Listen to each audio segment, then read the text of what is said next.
నేహాభిక్రమనాశోస్తి. నేహా భి, భీకి మహాప్రాణం ఉంది గమనించండి. కా కింద రకారం ఉంది.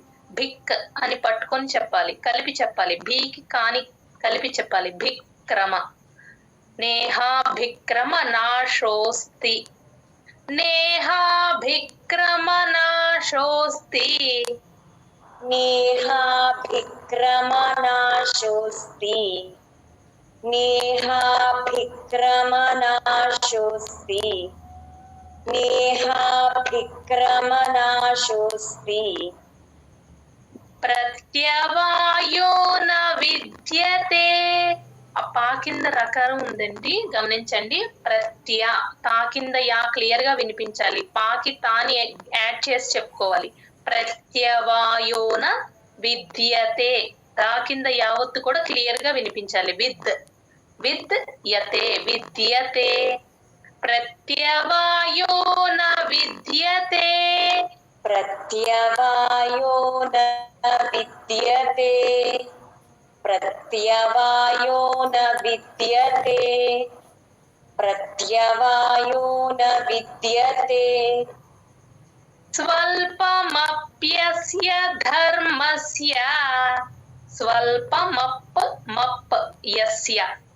ఇక్కడ స్ప్లిట్ చేసి రాసుకోండి. మప్ యస్య, స్వల్పమప్యస్య. సా కింద యావత్తు క్లియర్ గా వినిపించేటట్టు చెప్పాలి. స్వల్పమప్యస్య ధర్మస్య. ధాకి మహాప్రాణం ఉంది గమనించండి. ధర్మస్య, సా కింద యావత్తు. స్వల్పమప్యస్య ధర్మస్య. స్వల్పమప్యస్య ధర్మస్య. స్వల్పమప్యస్య ధర్మస్య. స్వల్పమప్యస్య ధర్మస్య.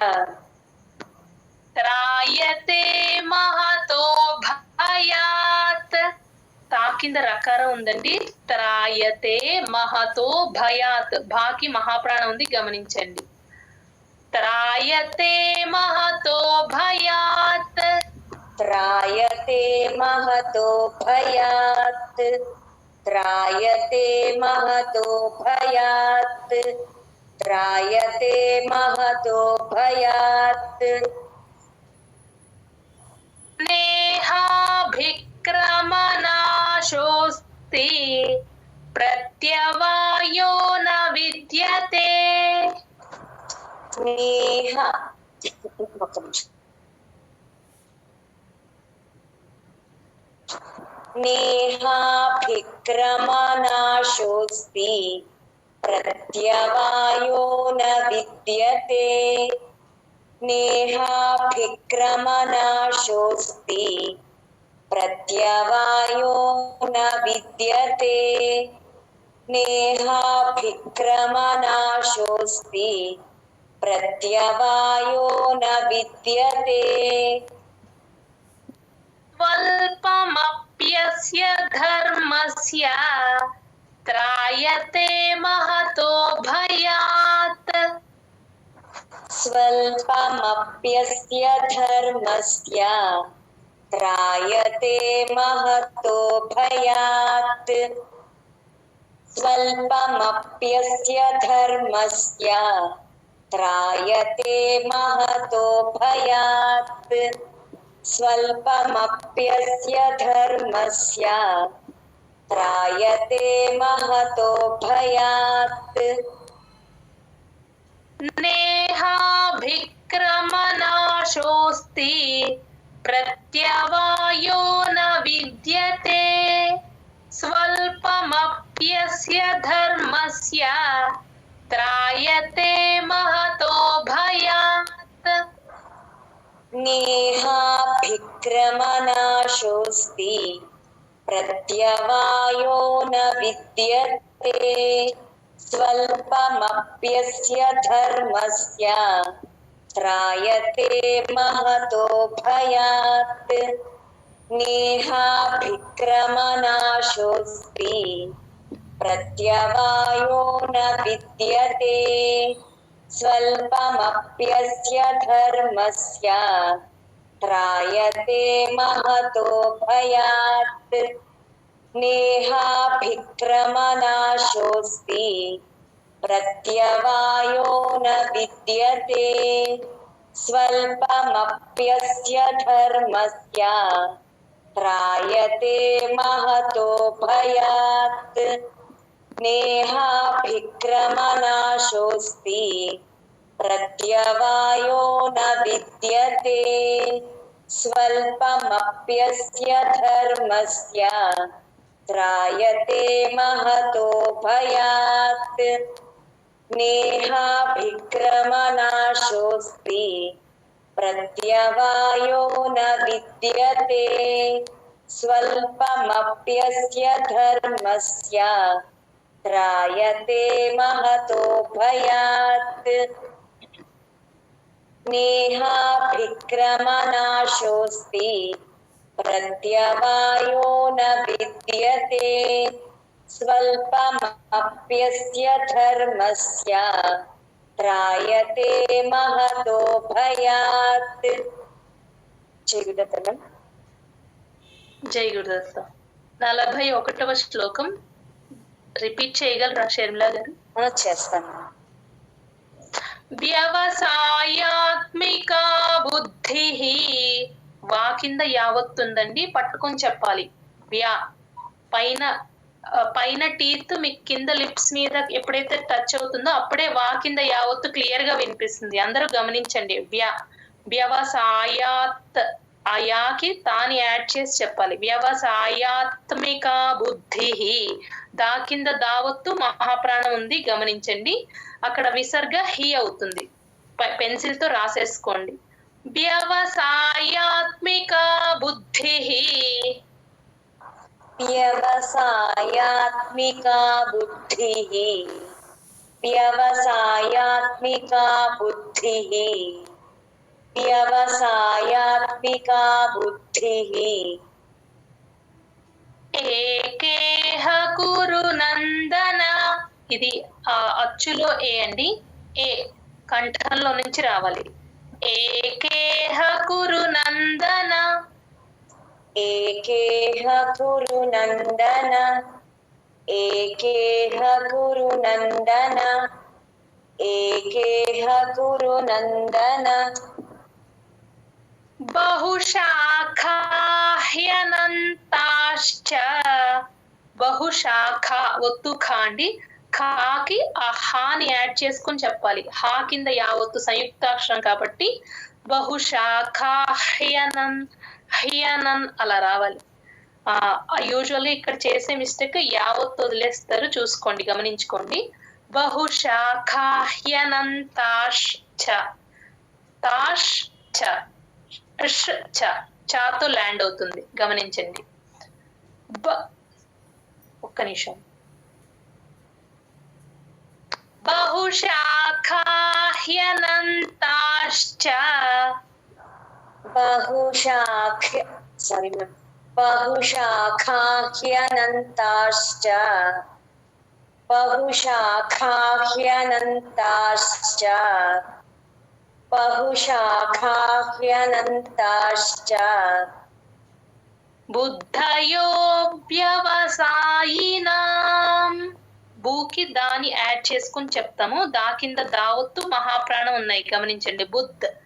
బుద్ధయో మహాప్రాణం పడాలి. బుద్ధయో వా కింద యావత్తుంది కాబట్టి యోకి వాని యాడ్ చేసి చెప్తాం. బుద్ధయో పైన టీత్ కింద లిప్స్ కి టచ్ అవ్వాలి. వ్యా ఎప్పుడు వచ్చినా సరే. బుద్ధయో వ్యవసాయినాం. बुद्धयो व्यवसायिनां बुद्धयो व्यवसायिनां बुद्धयो व्यवसायिनां వ్యవసాయాత్మికా బుద్ధిః ఏకేహ కురు నందన. व्यवसायात्मिका बुद्धिः एकेह कुरु नन्दन व्यवसायात्मिका बुद्धिः एकेह कुरु नन्दन व्यवसायात्मिका बुद्धिः एकेह कुरु नन्दन జై గురుదత్త. బుద్ధి అంతే. హీ దీర్ఘం కొంచెం ఎక్స్టెండ్ చేస్తున్నారమ్మా, మళ్ళీ చెప్పండి ఒకసారి. Okay ma'am. వ్యవసాయాత్మికా బుద్ధిః ఏకేహ కురు నందన. మళ్ళీ చెప్పనా మ్యామ్ ఒకసారి? చాలు. బహుశాఖాహ్యనంతాశ్చ బుద్ధయో వ్యవసాయినాం. బహుశాఖాహ్యనంతాశ్చ బుద్ధయో వ్యవసాయినాం. బహుశాఖాహ్యనంతాశ్చ బుద్ధయో వ్యవసాయినాం. బహుశాఖాహ్యనంతాశ్చ బుద్ధయో వ్యవసాయినాం. జయగురుదత్తం. బుద్ధయో వా కింద యావత్తు సంయుక్త అక్షరం కాబట్టి బుద్ధయో కలుపుకొని చెప్తాం. మళ్ళీ చెప్తాను.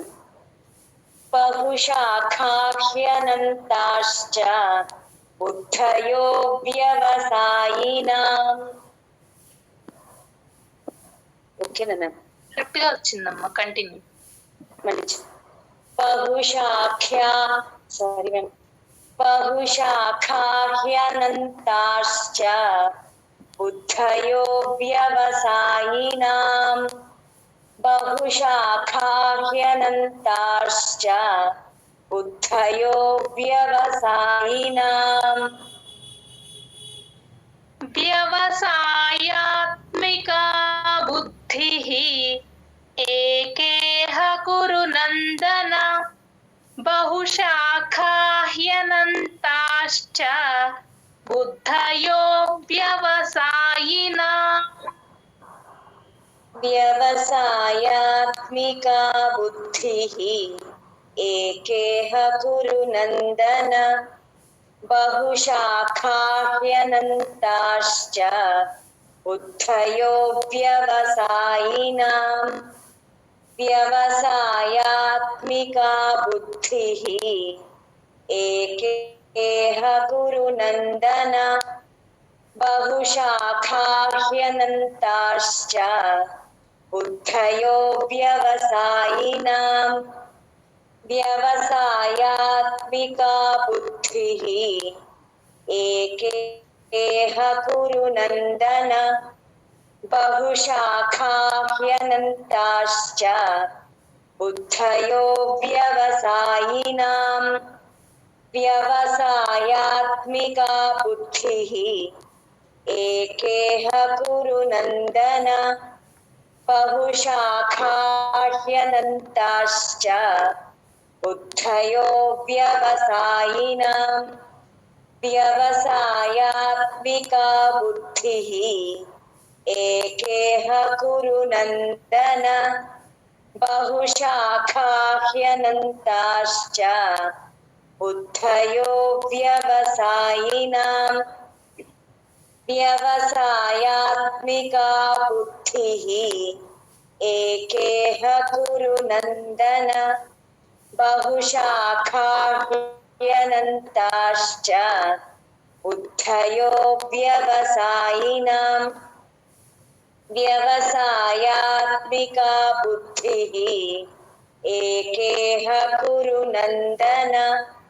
బహుశాఖాహ్యనంతాశ్చ బుద్ధయో వ్యవసాయినాం. జై గురుదత్త. జై గురుదత్తమ్మ. బాగా రిపీట్ చేశారు. జై గురుదత్త. కావ్య గారు ఈరోజు శ్లోకాస్ అన్ని. జై గురుదత్త. జై గురుదత్త. అకీర్తిం చాపి భూతాని కథయిష్యంతి తే వ్యయాం. సంభావితస్య చాకీర్తిః మరణాదతిరిచ్యతే. భయాద్రణాదు పరతం మాంస్యంతే త్వాం మహారథాః. యేషాం చ. జై గురుదత్త. మంస్యంతే త్వాం. మళ్ళీ చెప్తారమ్మా ఒకసారి. భయాద్రణాదుపరతం మంస్యంతే త్వాం మహారథాః యేషాం చ త్వం బహుమతః భూత్వా యాస్యసి లాఘవం అవాచ్యవాదాంశ్చ బహూన్ వదిష్యంతి తవాహితాః నిందంతస్తవ సామర్థ్యం తతో దుఃఖతరన్ను కిం హతో వా ప్రాప్స్యసి స్వర్గం జిత్వా వా భోక్ష్యసే మహీం తస్మాదుత్తిష్ఠ కౌంతేయ యుద్ధాయ కృతనిశ్చయః సుఖదుఃఖే సమే కృత్వా లాభాలాభౌ జయాజయౌ తతో యుద్ధాయ యుజ్యస్వ నైవం పాపమవాప్స్యసి ఏషా తే భిహితా సాంఖ్యే బుద్ధిర్యోగే త్విమాం శృణు బుద్ధ్యా యుక్తో యయా పార్థ కర్మబంధం ప్రహాస్యసి నేహాభిక్రమనాశోస్తి ప్రత్యవాయో న విద్యతే స్వల్పమప్యస్య ధర్మస్య త్రాయతే మహతో భయాత్ వ్యవసాయాత్మికా బుద్ధిః ఏకేహ కురు నందన బహుశాఖాహ్యనంతాశ్చ బుద్ధయో వ్యవసాయినాం. జై గురుదత్తమ్మ.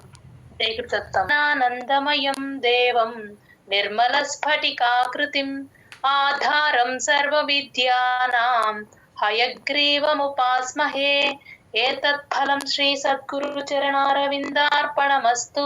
జై గురుదత్త. జై గురుదత్త.